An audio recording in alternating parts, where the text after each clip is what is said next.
আসুন ডাক্তার শফিকুর রহমানকে প্রধানমন্ত্রী মেনে নিয়ে আমরা একসাথে দেশ গড়ে তুলি।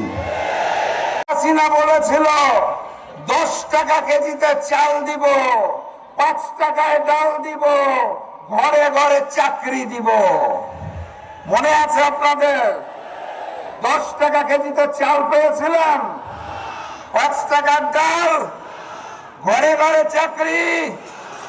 লন্ডন থেকে এসেছে তো 10 টাকার চালের জায়গায় আধুনিক কার্ডের ব্যবস্থা করেছে।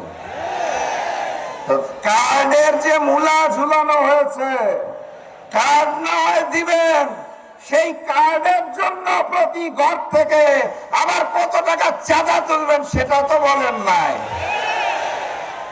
এই সব আধুনিক কার্ডের মূলা ঝুলাবেন না, বাস্তবসম্মত কথা বলুন।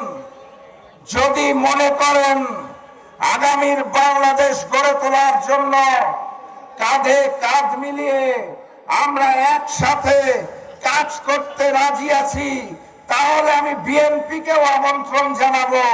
ডাক্তার শফিকুর রহমান প্রধানমন্ত্রী হওয়ার পরে আপনারা আসুন ডাক্তার শফিকুর রহমানকে প্রধানমন্ত্রী মেনে নিয়ে আমরা একসাথে দেশ গড়ে তুলি।